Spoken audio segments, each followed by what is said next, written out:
Yeah, so I started ghostwriting in 2008. I had been a music journalist for a long time, and it was just becoming increasingly difficult to make a living as a music journalist, especially for daily newspapers, which is where I had been writing. And I just fell into ghostwriting because I lived in Los Angeles, and that's the kind of job you can fall into here. And my agent, Kirby Kim, was my representative on the first book that I ghost wrote in 2008. And around 2016, he said, you should write a thriller about a ghostwriter. And he has this philosophy, which I think is true, which is that readers like to learn about a whole new world. And so if you can teach them what the rules of the world are, how it functions, and especially if it's a world they're not particularly familiar with, that will be exciting to them. And so, of course, like many stubborn people, it took me a few years to admit this was a good idea. And then I did agree with him, and I started trying to write a thriller. My book honestly came out to be a little bit more of a mystery than a thriller, but it is focused around a ghostwriter, Mari Hawthorne. And she's kind of based on me in 2011, which was when I was trying to get hired for my first bestseller. And until you have a bestseller on your resume, it's hard to get hired for a bestseller, which is one of those kind of paradoxes of the business. Right, right. No, that makes sense. It's like we want someone with experience, but the only way to get experience is if someone gives you a chance. Exactly. And in this book, Mari, your heroine, is hired to be the ghostwriter for not a groupie, but a woman who is part of a very legendary rock scene. Can you talk about the Midnight Ramblers, this fictional band that you've created, which resembles a lot of the iconic bands of that era? I mean, I think you're clearly drawing on 60s and 70s cultural history to create that, right? Yeah, absolutely. I mean, they're definitely loosely based on the Rolling Stones, but I wanted to go past the Rolling Stones in terms of the characters and making them real people. I've always, been interested in rock and roll music and in the culture around it. And of course, as a music journalist, it was a culture I lived in for a long time. And I had read some of the big rock memoirs that have come out, say, like in the past 10 years. And there was one that came out, and there was a rumor that there was something that had actually happened around the band that wasn't in the memoir, and people in the industry knew that. And I have no idea if that's true or not. I honestly was never enough of an insider to know that level of detail. But it did make me think, gosh, there have been these mysteries in rock and roll. And one of them was the drowning death of Brian Jones right after he was dismissed from the Rolling Stones in the summer of 1969. And I do think there's also been rumors that, Jimi Hendrix was murdered, that Kurt Cobain was murdered. And my personal philosophy is that we just love our rock stars so much that it's very hard for us to let go of them, even if we know they probably overdosed or they probably became so troubled that they committed suicide. But I did think, well, what if there was a mystery? What if something did happen to this person? And so that became the seed of the mystery within the book. So yeah, there is a character, a member of the band named Mal. How do you pronounce it? Mal Walker. Yeah. Mal Walker is the sort of Brian Jones figure who drowns, and the circumstances of his death become, I think, as the book goes along, increasingly mysterious. Mm-hmm. And then you have this woman who wants to have her memoir written. Her name is Anka. Am I pronouncing that right? I believe so. To the best of my American knowledge, I did honestly choose a German name that I could pronounce when I do interviews and go to readings. So. Yeah. So Anka is this very charismatic, somewhat mysterious, headstrong, bright, but also damaged woman, and emotionally wounded. She's been through a lot, but also has real warmth to her. She's not an unsympathetic character at all. But part of the dance of this novel, and I don't want to spoil anything for reader or for listeners, is that you have Mari trying to coax out of Anka and other people in the band and its orbit the truth about what happened. Yeah, exactly. So Anka was married to Mal at the time of his death. And so she did go on to date two other members of the band quite seriously and have a son with one of them. So she is, as you said at the beginning, she's just completely entwined with the legend of this band and with a certain period in their history that was kind of at the height of their success. But I did want her to have something to teach Mari. And I thought a lot about that. There's another character in the book named Dante, who's sort of the Keith Richards figure in the band who Anka had her son Odie with. And one of the main questions I get as a ghostwriter is something kind of almost dismissive or maybe condescending about celebrities, like, oh, they must be so stupid, or like, they can't even write their own book. And I've found that most of the celebrities I've worked with are incredibly intelligent, whether they're educated or not. Maybe they're not. I had the privilege of having an excellent education. Many people who pursue a life in the arts or in entertainment don't get that opportunity. And so it makes sense to me that they would hire a ghostwriter. I often say I'm sort of like a producer or an engineer who works with a band. The band can write great songs, but they don't necessarily need to know what all the knobs do on the soundboard. And so I've learned a lot from the celebrities I've worked with, even just about how to run your life or how to be in the world, or a lot of them operate at an incredibly high level of success and have very busy lives and have their families and their staff, and just this whole setup that's unique. It's a different way of living. And so I wanted to channel some of that into the characters of Anka and Dante. And I was like, well, if I'm going to write a whole book about them, I want them to have something to teach Mari, and then through her to teach the reader. Yeah, it's interesting to think about the machinery that exists around celebrities, especially at a certain level of fame. They're like little businesses unto themselves. And it can sound indulgent, I think, from the outside looking in, to hear people talk about assistants and staff and, how difficult it is to nail people's schedules down and all this stuff. But it is big business. There's a lot of money at stake, and there's so many demands on their time. I think to have any kind of sanity, you have to have some of this infrastructure in place once you get past a certain point. Or you just eschew it altogether and just forget about being famous and just kind of pull the Deborah Winger. But most celebrities don't want to do that, right? Right, absolutely. And I do think I also chose characters, especially Dante, who has a really vibrant family life, and he's curious about the world. He's interested. So he's starting other businesses. And again, I feel like people can be a little bit put off by that, or sort of like, well, why do they need another business? They're already in one of the biggest rock bands in the world. But I think a lot of the people I have met, they do like to try new things, and they do like to have new relationships in business and in creativity. And so, again, I don't think there's anything wrong with that. And it makes sense if you're already so busy with your primary job, like being in a band, that of course you would need to schedule everything very carefully to make it all fit. So would it be impolitic for me to ask you which celebrities you've worked with? Are you allowed to speak of this, or do you have to sign some sort of NDA? Like, is your name on the cover as a ghostwriter? I guess in those cases you can say which books you've worked on, but there has to be in other cases like a non-disclosure. Is that the way that it goes? Yeah, there's often a non-disclosure, even to go have a meeting with someone if they're at a very high level, especially if you're going to their home and into their private space, which makes sense to me. Again, especially celebrities who do have children and young children, there's a certain degree of privacy and safety that they need to be aware of. And then that's part of what I allude to in the kind of how to be a ghost aspect of the book. And that was the original working title. I did, as my agent Kirby had suggested, and my editor Zach, once I started working with him, I did really want to teach readers, what are some of the tricks of the trade, if you will. And there's a very specific contract negotiation that happens at the beginning of the book before you start collaborating with the celebrity. And often it'll say, even if you're not getting credit at all, that you do get to be acknowledged. And it was interesting. I just was at a writers conference or book festival over the weekend in Palm Springs. And I met an agent who works a lot with ghostwriters and has done ghostwriting herself. And she's saying, oh yeah, I can pick up any book that's like a celebrity memoir, and I can look at the acknowledgments and tell you who ghostwrote it.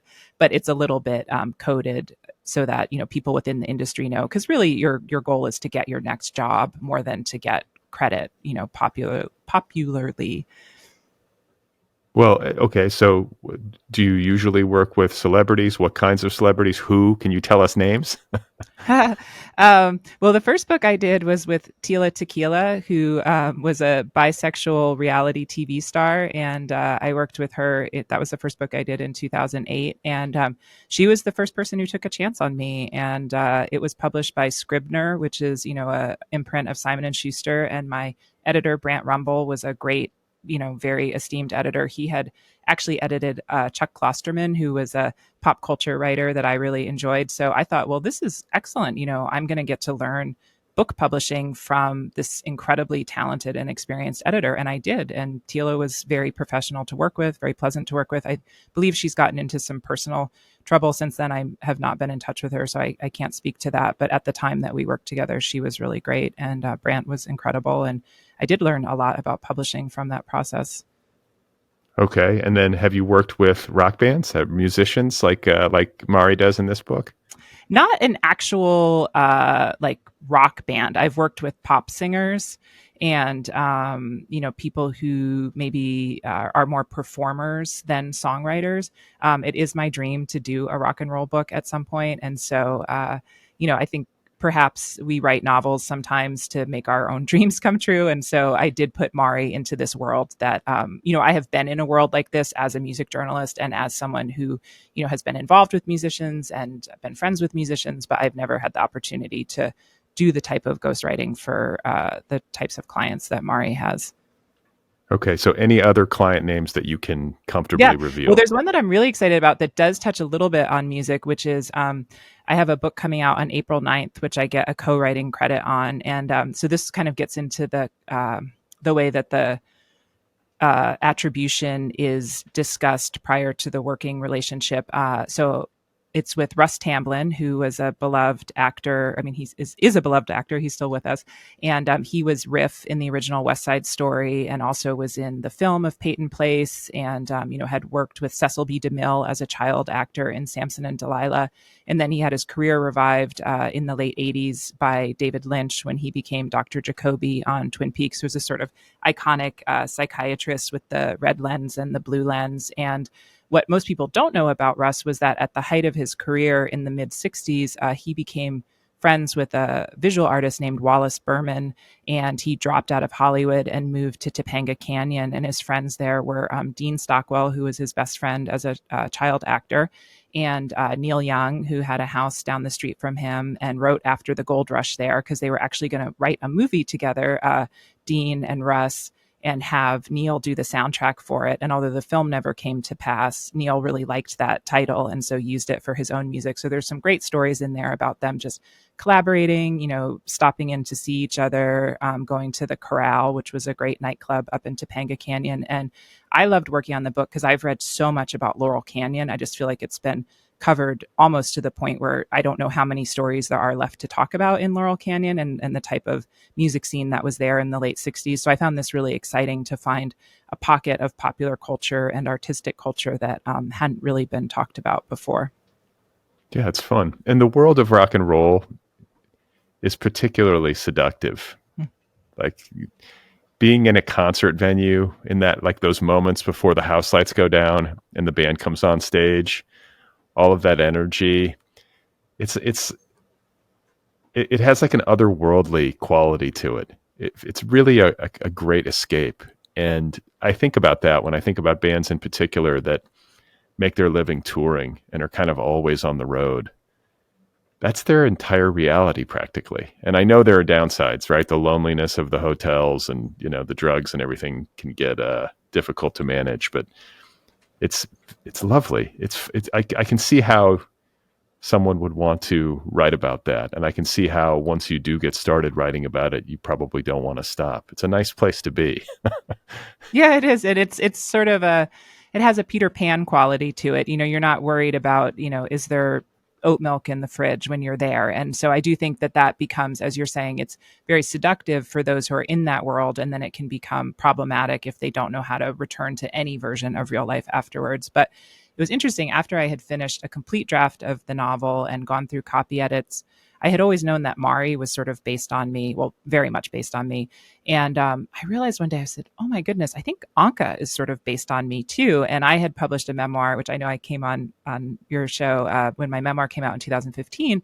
And it was a lot about my years as a music journalist. And I had had affairs with several musicians who were moderately famous, not like the Midnight Ramblers. But I had been asked by at least several of them to change their names and to not include their band name. And so I think I completely understood it, although it made me a little bit sad at the time. There was one musician who said, well, let me actually read what you wrote and see if I agree with it. And he did. And he said, yeah, that sounds like what happened. What, you can go ahead and use my name. And that meant a lot to me because we had come up as artists together, and although we did have an affair, it was really more that we were comrades. We were trying to build our careers at the same time. And so for him to acknowledge me as a writer meant a lot. And so I think when I was writing Anka's character, I kind of wanted to give myself dignity and look back on that time in my life from a different lens, because I was much younger than Anka at the time that I wrote my memoir, and I'm not sure that I handled it quite as well as she did, because it's an incredible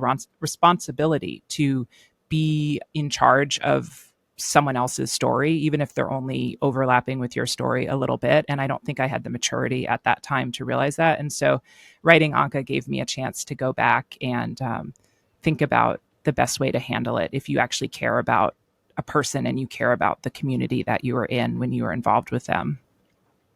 Well, another aspect of the novel and the story that you're telling about Mari has to do with class and the way that the life of the ghost, or I should say the lifestyle of the ghost versus the lifestyle of the celebrities that the ghost is writing about, there tends to be a big gap. And we certainly see that here. Like Mari can barely make rent.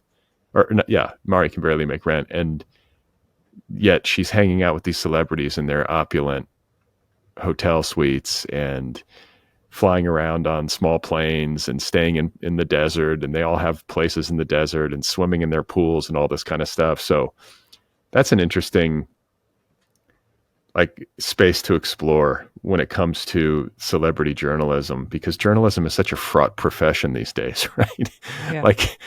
You almost have to be rich to begin with to be a celebrity journalist and not be totally demoralized, I would imagine, right? I mean, it's like to have proximity to all of this and then to have to go home to your apartment or whatever, or non-apartment as it were. That's a weird spot. Yeah. Well, it is really funny. A friend of mine, Kathy Elsick, who's also a writer, does a Substack called Tenacity Tales, where she profiles a writer, I believe it's once a month, about the tenacity it took them to get published. And so because we've been friends for so long, she wrote something about me and my path to publication with this novel, which took many, many years. And it was funny. There's a part where she talks about how when I was a music journalist in my 20s, I couldn't really afford to be a music journalist. And so I had to take these other jobs, like writing content for hospital websites and working for monster.com, which was, the job search engine at that time. And I laughed because at first I thought, wait, is that actually true? I needed jobs to support my job. And I said, yeah, actually it kind of was. I was literally getting paid to be a music journalist, but I loved doing it. And I could tell it was a good way to learn about writing and to learn discipline around writing, because it was not as high stress as working on fiction every day, but it allowed me to literally write every day. So it was incredibly useful for me, improving my craft, thinking about how you communicate, meeting deadlines. But it was, even back then, which was in the early to mid aughts, it was very hard to afford to do it. And I was writing for the Boston Globe and the LA Times. So I had, pretty good publications that I was working for. There were many other people who never had the opportunity to even work at that level. Wow. Well, I feel like when it comes to writing fiction or writing any book-length project, journalism is great training because of the deadline-driven nature of it. You can't be too precious about the work that you're doing, and you just have to get it done. And the same should be said for being a ghost. Yes. Like when you're ghostwriting, you're also on deadlines, and you have to come through and you have to deliver the pages when the pages are called for. So I think they're kind of similar in that way. And I imagine that working on this novel, even though, as you say, it took you years to complete, you must have been well served by all the work that you've done as a music journalist and as a ghostwriter.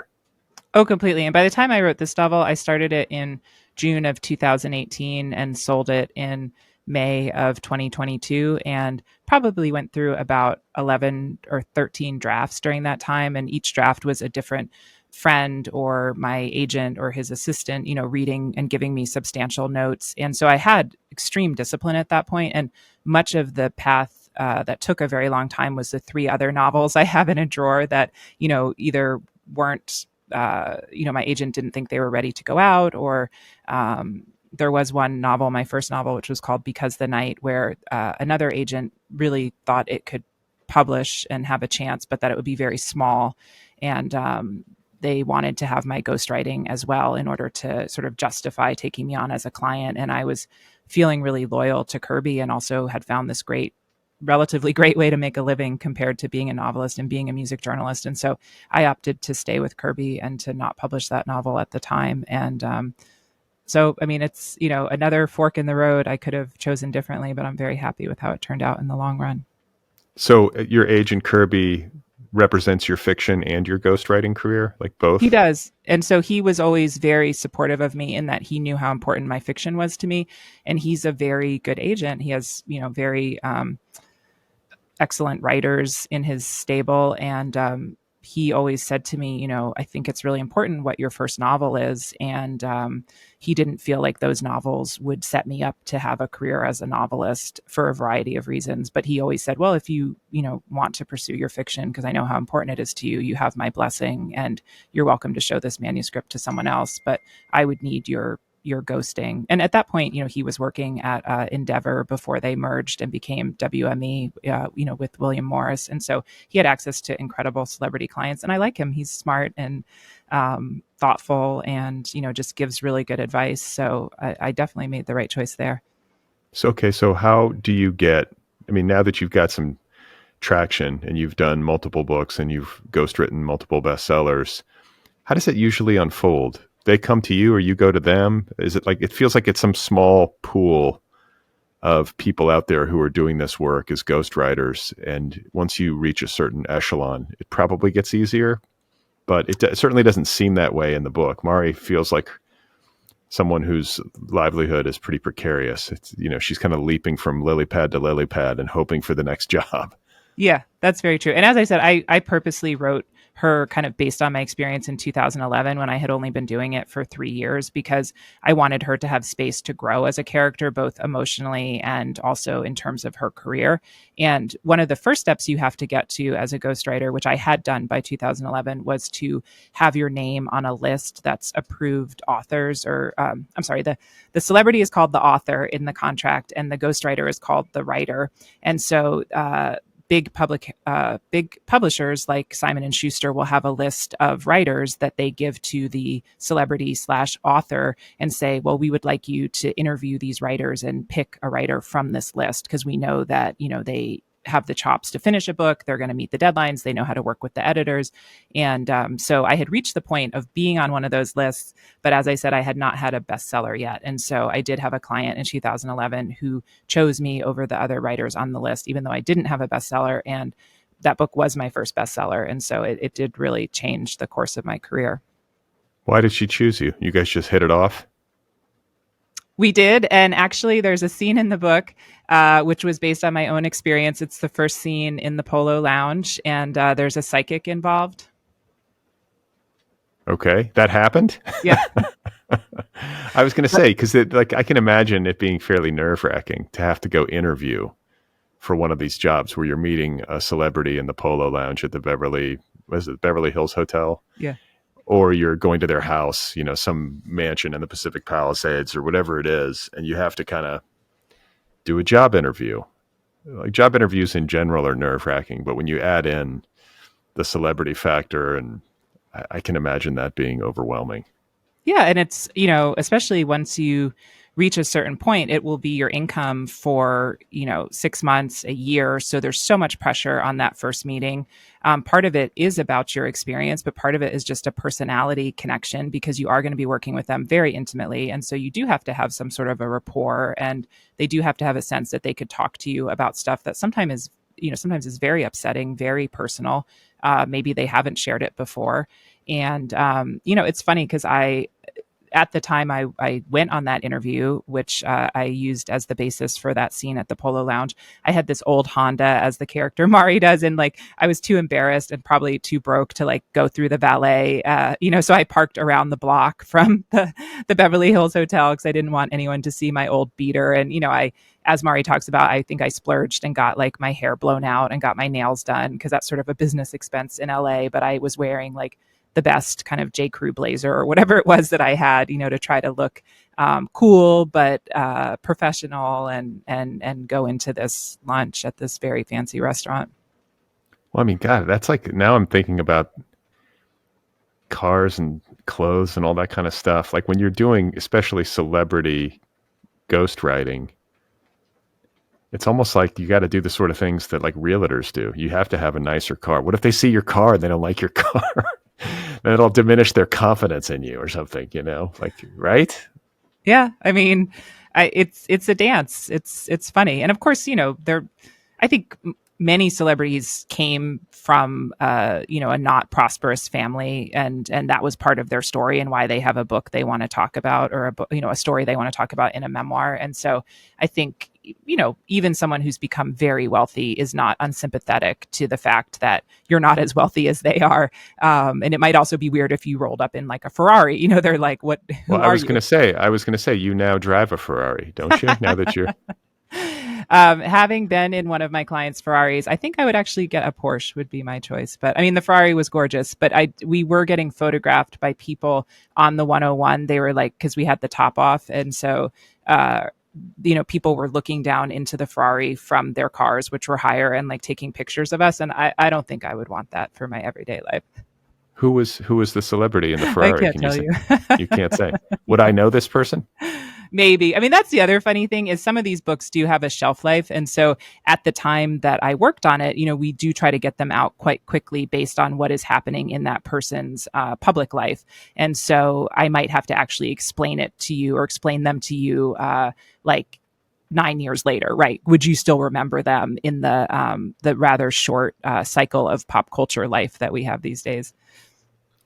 Who's the most memorable celebrity you have ever worked with, either as a journalist or a ghostwriter, in a positive sense? You don't have to say anything sensational or negative, but like, is there somebody that you've been around who just impressed you as a human being?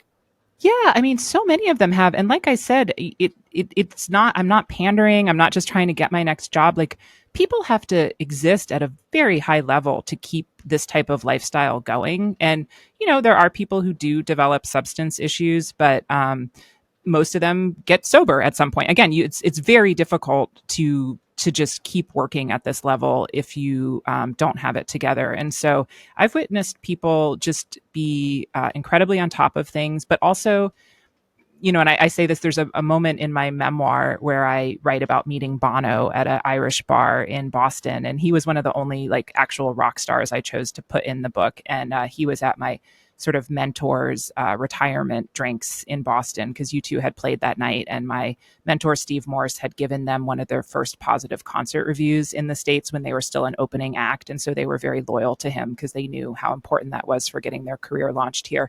And Bono, like many celebrities I've met, is very curious, very engaged, even though he obviously was the most famous person in the room. It did not take long for all of the Irish and Irish American people in this bar to realize he was there and start handing me pints of beer, which I was like putting up on this shelf on the wall behind him. But he was really interested in, or at least very good at seeming interested in talking to me. And I thought about it afterwards and I was thinking like, I think you would have to stay engaged just to make it interesting, just to still get input into your art and your life so that you're still you don't want to get jaded even if you can have anything and go anywhere, right? That's not any way to live. Well, I think as a strategy for handling fame and the attention that it engenders, it's probably wise to focus outward and to it's like a defense strategy. Because like you say, this guy's in a public space, all eyes are on him, everybody knows he's there. He's basically the mayor of any room he goes into. That's got to be a nightmare. I can like, No, I would not like completely. that, but I think he quite likes it. I think Bono Completely. actually wears fame pretty well. But I think that, I mean, I can imagine how somebody like him might find that by just being genuinely interested in whoever it is that you're talking to and making it about them is a much saner way to be than to constantly be having to talk about yourself. Yeah, completely. And I allude to that in the book as well, that I think for a lot of celebrities, it can become sort of tiresome. And again, this becomes part of the like blowback that happens around celebrity. I do feel like sometimes in our culture, people can be sort of negative about them or say, oh gosh, well, what do they have to complain about? They're rich, they're famous, they can go where they want. And it's like they still live every day in their body like any other human. And when every single person around them, from the person who brings their coffee to the person they meet at this, party they went to because they chose to, like Bono chose to go out into public because he thought it was meaningful to support this person who had helped his career, but he knew what was going to happen if he walked into an Irish bar in Boston. And I think, as I allude to, or Mari alludes to in the book, like part of kind of making it as a ghostwriter and even as a music journalist is being able to hang in those circles and just not be completely nervous or completely fawning. You have to make the person feel comfortable just being themselves. Otherwise, it would be too exhausting for them. They have enough of that in their daily life. And if you're going to be, especially going to their home or to a sort of a private inner circle where they're working, you need to just be okay with it and not make them self-conscious. Okay, so when Bono's at this bar, do you walk up to him and introduce yourself, or did you get introduced to him? So I'm just also really curious and love to meet people. So there was this older guy at the bar who had this kind of funny, like woven tie, those like men's ties that are like woven. I don't know if it's like silk or wool or whatever. And he was drinking red wine. So he kind of had like red wine, like on his mouth. And, I just started chatting with him because he seemed interesting and he ended up being very funny. And it was Paul McGuinness, who was their manager, who also managed PJ Harvey and was sort of like a legendary rock manager. And so, of course, he was a fascinating person to talk to because he wasn't going to reveal anything inappropriate about the band, but just in terms of knowing their whole world and being an incredibly smart, worldly person, he was super interesting. So I was just having a great time talking to him, not thinking like, oh, I'm talking to someone important or famous, just like having a good conversation in a pub. And then, and I also was a huge PJ Harvey fan. So I just thought that was interesting, to find out what she was like. Again, I knew he wasn't going to like tell me something inappropriate, but he was intimate with artists I cared about. And I grew up listening to U2. My parents were obsessed with U2 when I was younger. So I had grown up on all of their early albums, just like War and Boy, like listened to obsessively in my household when I was a kid.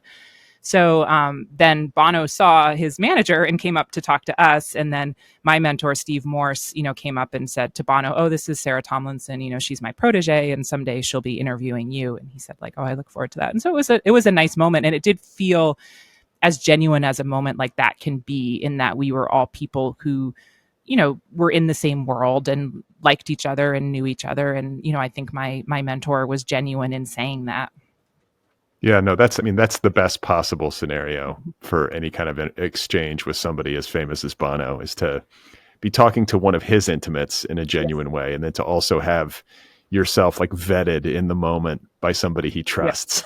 Yeah. And also I knew enough, even at that point, I was probably in my 20s and, still relatively naive and green, but I knew that I wasn't going to like be Bono's best friend and go talk to him for an hour, right? I could kind of read the room, and there was a point where it was appropriate for him to talk to someone else, or Steve wanted to introduce him to someone else. And so we had maybe 5, maybe 10 minutes. I mean, that's a long time to talk with someone, but probably 5 minutes is more accurate. And it was great and it was beautiful. And then it was time for him to go on. And that was sort of a part of knowing how to be in that moment as well.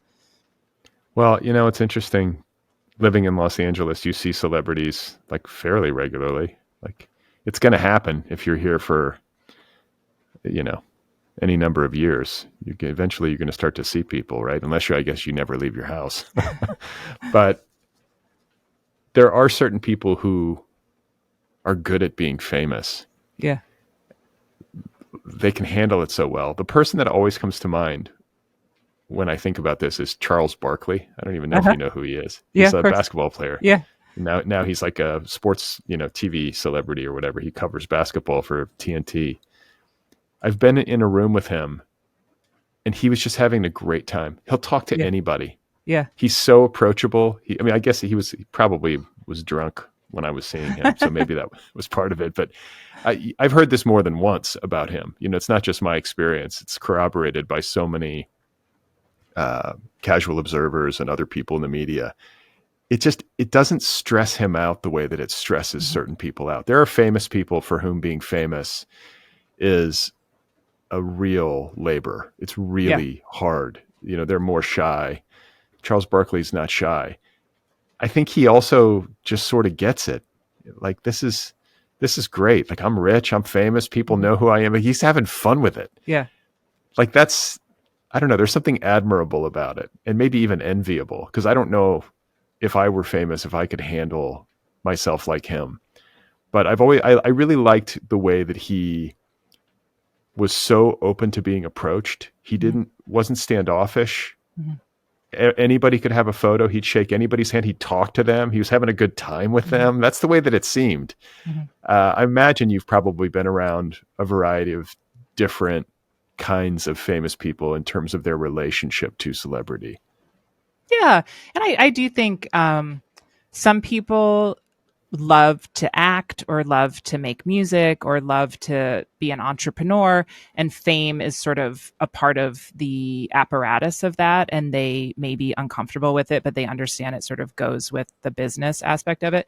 And some people do get a kick out of it. I do think some people like the attention. There are people who get like energized by it, and there are people who maybe are somewhere in the middle who realize after a certain point that it is the fans and the people who want the photos that help them to stay in the position they're in, and that if they can find a way to enjoy that and to be glad to give a photo to someone, that their life is going to be a lot better. Because that's the thing I think I realized from spending time with people is this is their life every day, right? It's so they have to find a way to navigate it. And some people choose to really not be out in public very much. I mean, even my character Anka, there's really only maybe like 10 years that she's with the band, and then she goes back to Germany it's a quite conscious choice that she doesn't want to live in that world anymore. And she wants to, as she says, like go to the park with her son and just be able to just be a normal citizen again. And even when she comes back into the orbit of the band in the present day of the book, when she's quite a bit older, she has her privacy at that point. Like she's sort of someone who'd be covered in Vogue, or like her jewelry designs are covered, but she's not necessarily going to get recognized, when she walks into the Polo Lounge in the first scene, people who are in the know who she is, but probably your average citizen who's just having lunch, wouldn't necessarily recognize her. Yeah, that's like a bearable level of fame. Yeah. You want a little bit. A little bit right. of fame's great. You want like the good seat at the restaurant. Yeah, right. Yeah, that's wild. I think maybe just attitudinally, if you're going to get super famous, you almost should just surrender to it. Just try to have fun with it. Yeah. But I can imagine still how it would become overwhelming. And I want to talk about the way that you structured this novel. You alluded to it earlier, but the book, chapter by chapter, begins with a little maxim, like a short paragraph that essentially breaks down how to be a good ghost. Yeah. So it's kind of a step by step. And I thought we'd go through them. If not all of them, then at least some of them, because they're interesting and they get to the heart of the story that you're telling. And in particular, they get to the heart of Mari and her professional life, and I think her personal life too. So the first chapter is called Seduce. And you say, there are many entry points for getting to know someone well enough to become them. The first art is seduction. The trick isn't for you to be wanted by the celebrity, but to make her feel wanted in just the right way, by discerning her deepest value systems and assuring her that you see treasures not everyone can, and you will unearth them and make them shine on the page. So there is a delicate dance to this. Like, it makes me nervous to think about it. Like having to be in a room, make somebody feel comfortable, might be somebody with a big ego or a fragile ego, and you're going to be getting into their personal business. And you have to, the seduction that you're talking about is about making them feel comfortable first and foremost, like wanted in just the right way. What is just the right way? Well, I think we talked about this a little bit earlier, that part of the nature of celebrity is to feel wanted by everyone all the time, right? So that becomes sort of meaningless if you know that every room you walk into, most of the people you interact with are going to want you because they think you're attractive, or they think you're charismatic, or they think you're famous. And so, for the way that Mari does it with Anka when she's trying to get the job, is she realizes that Anka wants to be seen as smart, at least street smart, if not educated, because Anka literally doesn't have an education, and she knows that Mari knows that. But so when Mari infers this, and she does actually see real wisdom in what Anka is telling her and how she's telling her, but she realizes how important that is to Anka. And so she decides to sort of hone in on that in the way that she's responding to the things that Anka is saying and the feedback she's giving her about the things that Anka is saying. So you're good at this? I Yeah. guess as a experienced ghostwriter, you're good at this level of seduction. Well, it's interesting because in the earlier draft of the book, there was much more about Mari and her relationship with her father. And, I've said this in my memoir, which was about my relationship with my father, that he's someone, who was a gambling addict and had some mental health issues and probably a narcissist, never diagnosed. And so I do feel like, and I've heard other people say that if you're the child of a narcissist, you're very well equipped to handle celebrity. And I just was at a dinner for the Hollywood Reporter where they took a bunch of us out to eat and tried to get us drunk enough to break some of our NDAs, which of course none of us did. But I was seated next to Neil Strauss, who's like one of the most famous and acclaimed ghostwriters who did the Motley Crue book, The Dirt. He's done a ton of books. He's very very well known in the industry and just in pop culture. And I said something about having a narcissistic parent, and he said he had a narcissistic parent. And it's funny, I never would expect anyone to say something that personal about themselves if they didn't choose to. But I do think when you're good at taking care of someone else's needs over your own needs, that it can equip you for this type of job. Just having, yeah, you talk about that repeatedly in the book. It's like having that like antenna, that heightened sensitivity, being able to sort of predict where people are going or to kind of intuit what they're thinking, anticipating their needs, making yourself small when necessary or bigger when necessary. It's like being like good at existing at a kind of low level paranoia. Yeah. And it is, interesting. Mari talks often about putting her own needs second. Sometimes she's tired, sometimes she's scared, sometimes she understands she's putting herself at risk and she does it anyhow for the job, but also for the relationship. Like these relationships become very important to her. And that's partly how she's wired. And she has come to see it as like a superpower that she has that she can use. And again, I don't just think it's about money for her, although she does very badly need money. It's about, once she gets into these relationships with these people, making them work and getting the information she needs for the book, but also, in continuing the relationship, making it better and stronger. Well, it's the job. Yeah. That's the job. Yeah. It's a professional relationship, and I imagine it usually or almost never goes beyond those bounds, especially once the project is done. Though I can, maybe you're friends with your former clients and you go to their birthday parties every year. I don't know. But I can imagine how it would be really intense and really intimate while the work is being done, cordial, even friendly, productive. You're really connected even, especially when things get like into the weeds emotionally. But then it ends and the book comes out and that's it. You never see each other again. Maybe, right? Well, it is funny because yes and no.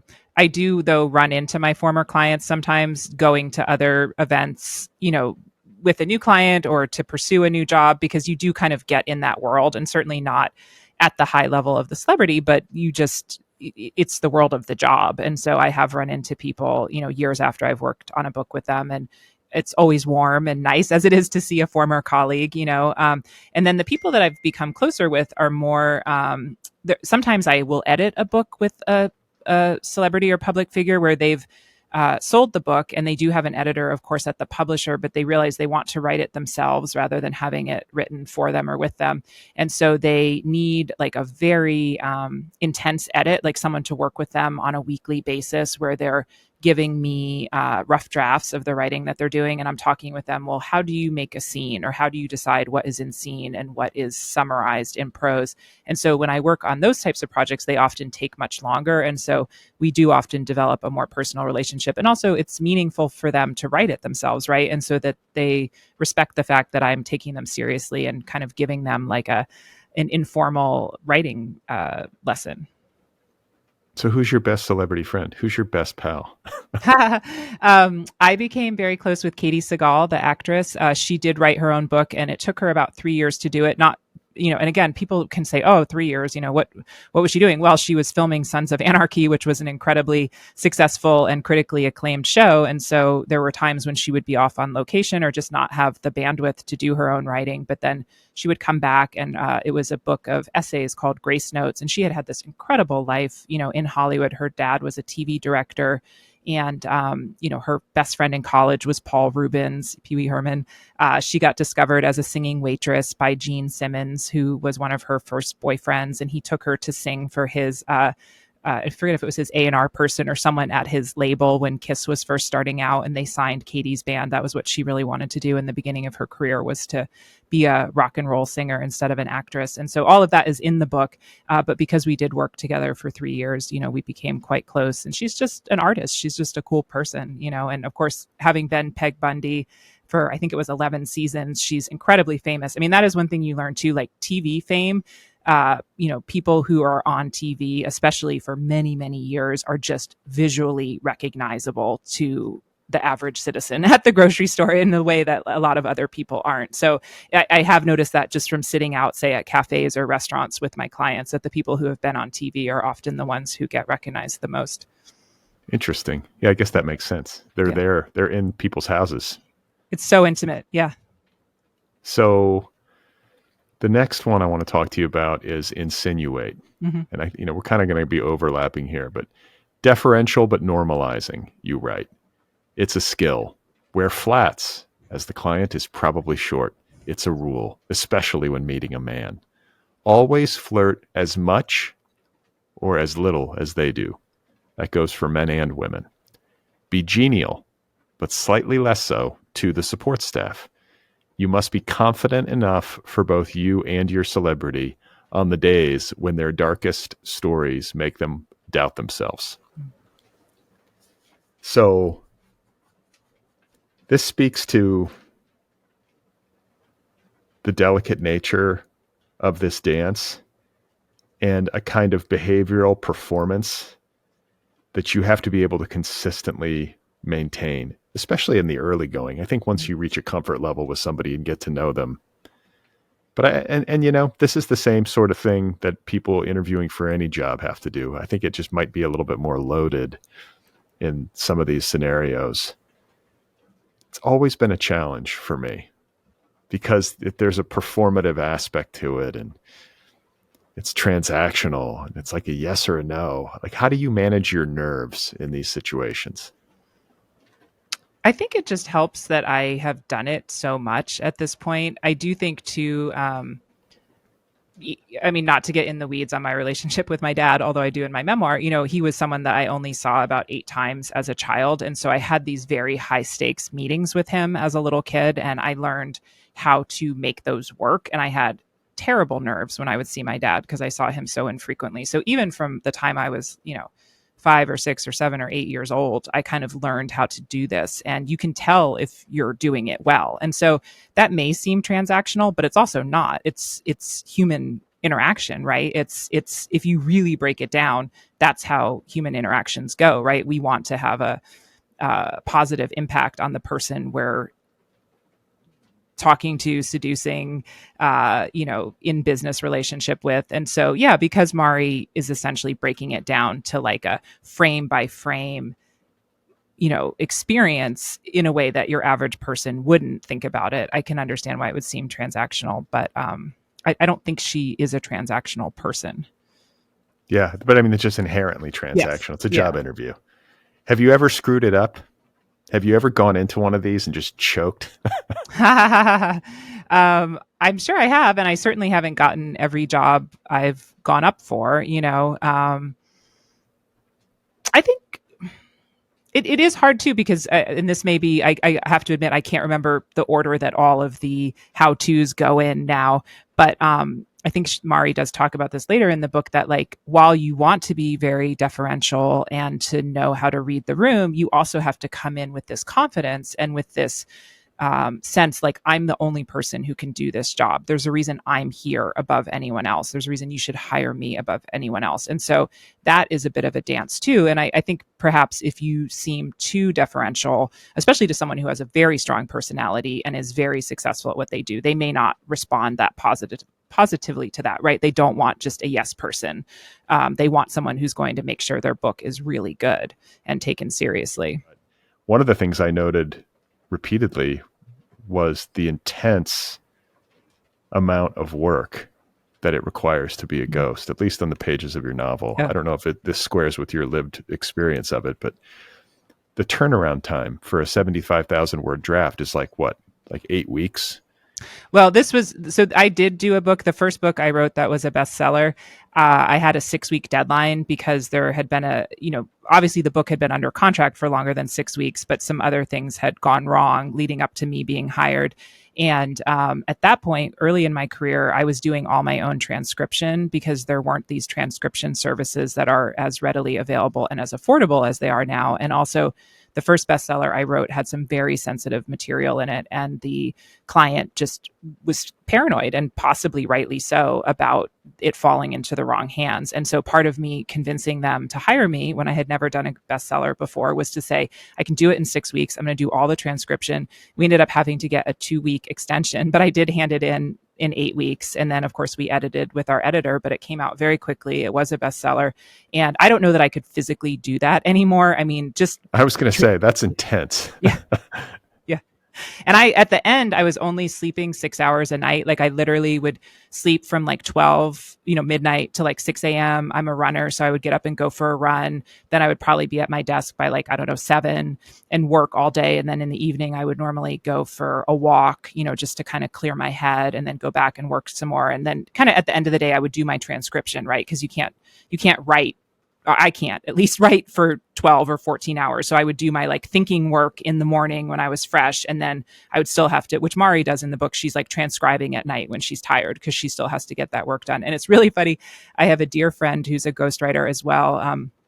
I helped her get into the business because she had met a celebrity client and ended up needing an agent to like put the deal together, or connect her to the publisher. And when we were talking about this, because a mutual friend of ours said, gosh, I kind of worried about Mari. Like she drank so much caffeine, she's drinking alcohol, she's like just really like living hard. And I was like, yeah, sometimes. And our mutual friend, who's also a ghostwriter, Caroline, she said, oh my gosh, I remember when I did that first book, I was chewing on coffee, like instant coffee. Like taking spoonfuls of coffee. Yeah. Whatever it takes. And again, we were like in our, like, I guess early 30s when we did that, which doesn't seem that young, but is much younger than being in your 40s. And so luckily, like many industries, you use your stamina when you have it and you're building your reputation and your resume. And then as you get older, you don't have to work like that. And you can even not take on a job that is under those circumstances. What's the typical turnaround at this stage of your career? Like, what do you ask for? Oh, it would be more like a year, like 6 months to a year. And you'll do meetings for a couple of months, depending on what their schedule is. And also, if you know that they're going away to film a movie, or they're going to be promoting a show that they're on and they're not going to really be available, you try to front load the amount of interviews that you have, because there is a certain amount of contact that you need, both for getting just the story down, especially if it's a memoir, and then also getting their voice down. Yeah, for sure. Well, there's one of the like little paragraphs at the beginning of a chapter, you note the amount of time that it takes to, kind of process somebody's life. It's chapter 11 called Intuit. And you say, it's remarkable how little time it takes to share a whole life, maybe 30 or 40 hours. Of course, some books are written with even less collaboration. I'm imagining that squares with your lived experience. Yeah, I've never done one of those books where the writer never meets a celebrity or only meets them briefly. I've heard legends about it, and I have no doubt that it happens. I mean, everyone that I've worked with has cared about the project and made themselves available. Even the book that I'm talking about that I did very quickly, we did go to Las Vegas for a weekend, and we did the bulk of the interviews during that weekend. But they gave me a lot of time, right? We weren't just meeting for a few hours a day. We were meeting for 8 or 10 hours a day. Like they understood they only had that window, but they really did want it to be good and for me to get it right. And so we just agreed that we were going to work very intensely during that time, and we did. And you can get in 30 or 40 hours enough conversation on tape to fill the pages and to flesh out the narrative. That feels like enough to you. I mean, I'm imagining sometimes it goes beyond that, but yeah. And there does come a point where like you end up getting more material that you don't really need, or there's not space for it. It's the same as writing a draft of a novel, right? You have scenes that you think are super important in an earlier draft, and then you realize that they're not actually telling anything new and you sort of look at what you have on the page and you're like, oh, well, I already have a scene of like childhood strife. And like, is this other scene better than the first one that I have in there? And as Mari also alludes to, which I think is even true of me and probably you, not just celebrities, but we have sort of our central stories we go back to, right? Like if you ask me about my childhood, there's probably a handful of stories that are like my canon of my childhood. And you and I can be friends for a long time. And if you hear me talk about my childhood, I may not tell you a new story after a certain point. And that doesn't mean there aren't other stories of my childhood. I think it's just sort of human nature and the way the brain works. And then, as Mari also alludes to, which I've found, sometimes you'll let the person tell the story a second or third time just because they might put in an extra detail that wasn't in the first version, like just a sensory detail or a bit of dialogue that they didn't say the first time. But after you've heard it a second or third time, you can usually say, well, I'm probably not going to get anything new from this. And that said, I was talking to a friend about this recently, like, one of the hardest aspects of it is you do need to do a good job. You do need to write well and give them something that is genuinely based on what they've told you, but you have to be totally open to criticism. Like your best draft is going to get torn apart, and that's just a part of the process. And so in some ways you might think that's, again, sort of being this amorphous blob, but it takes incredible strength as a writer and a thinker to just be okay with that and to know it doesn't mean you're bad or you're doing it poorly. It's just sometimes a person needs to see it written down. It's sort of like a bad first draft, right? To even have something to respond to. And if you try to ask them too much without the context of seeing it written down, it can be difficult for them to even imagine how to put things in order. So it's just a part of the process. Yeah, I get that. I get that from this point of view of the celebrity, like just sort of like talking about their life story in conversation. That's one thing, but then to have it on the page is a totally different thing. And they probably, in many cases, never had that experience before of having to read their own story back at them, I guess, outside of the context of like celebrity profiles in magazines. But yeah, and many of them have had celebrity profiles that they weren't happy with, and it's interesting for me, having been a journalist and also tried my best to be a good journalist and to get it right. It does make you realize how difficult it is to really write an accurate reporting of something that doesn't have any spin on it, even a positive spin, right? And so some celebrities have been sort of burned, and no matter how philosophical they are or open-minded they are, you have to get them to trust the process as much as they're trusting you. And there's a part where Mari does that with Anka, where she kind of says, this isn't a profile.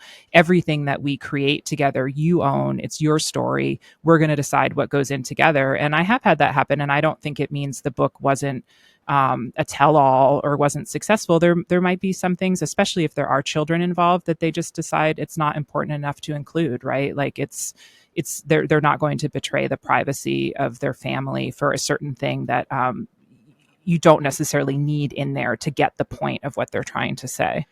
I have to believe that writing this novel must have been really gratifying for you in the sense that you're getting to kind of tell your story your way, and you're getting to kind of, I don't know, be the star of the show, as it were, like for a change, as opposed to being in this caretaker role, or I don't even know how you characterize it, but you know what I'm saying? Like where you're kind of serving somebody else's story. In this set, you got to serve your own story for a change. Was that nice? Was it unnerving? After having spent so many years kind of telling other people's stories, like what was the experience like for you to get to really be in your own world? Well, I do think I'm well suited for the job of being a ghostwriter. Otherwise, I wouldn't have done it for as long as I have or as well as I have. So yeah, it was a little unnerving sometimes to be the talent, I guess you would say, and to have all of the decisions rest on me. And now I'm going into the promotion. And so I had to have my author photos. I am building my website, all of these things that I did have a CV. I did have, some professional presence that I used as a ghostwriter, but not at the same level that I'm doing for the novel. And so it has been uncomfortable at times, but I do think you're right. And this is why writing a book length work, whether it's a memoir or a novel that's based on real life, is so satisfying, because it allows you to sort of justify your decisions, right? Because you do have to find some reason behind them and some through line that makes them pay off. Like, well, why did I go on this arc, and where did I come out? And I did think of Mari as having a coming of age story, even though she's not a teenager or in her 20s. She's a little bit older, and I think a lot of us don't come of age until our 30s or 40s. And so I'm still waiting. Yeah, exactly.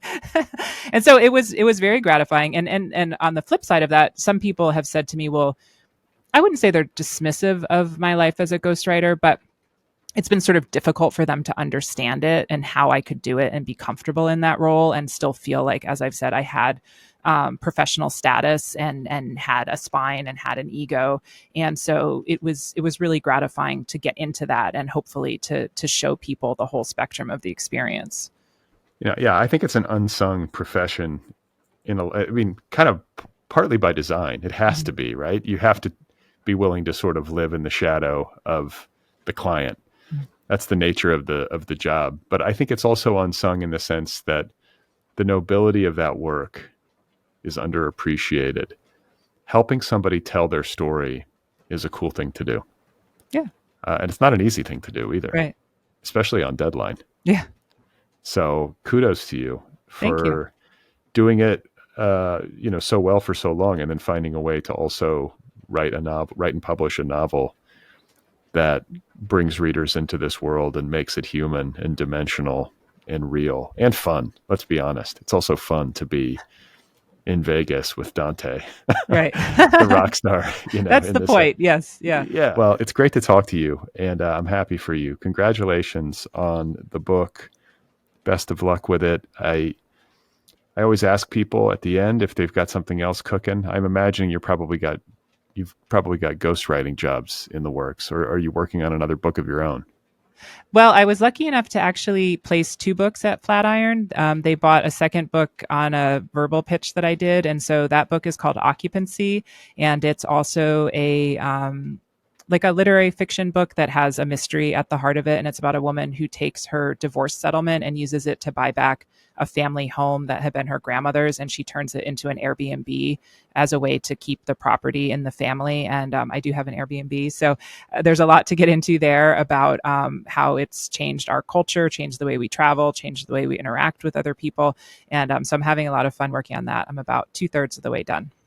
Oh, wow. So it's like a thriller, you said, or like a... Yeah, I write more mysteries because thrillers can be very dark. And I've heard it said that a thriller is a whodunit and a mystery is a whodunit. And so I do enjoy mysteries, but I'm not going to write like a Hannibal Lecter kind of thing. I just don't have that personality.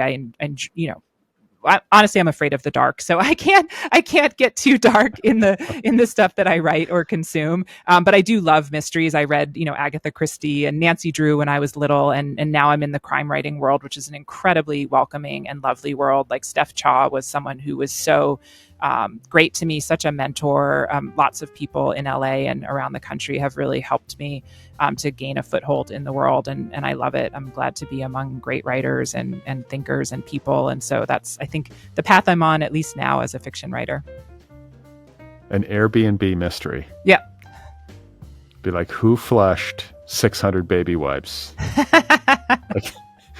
Down the toilet, or I don't know. I mean, because there is, I have no idea what your novel is about, but there's a lot of mystery. You stay in somebody else's house. Yeah. Other people have stayed there. What's going on?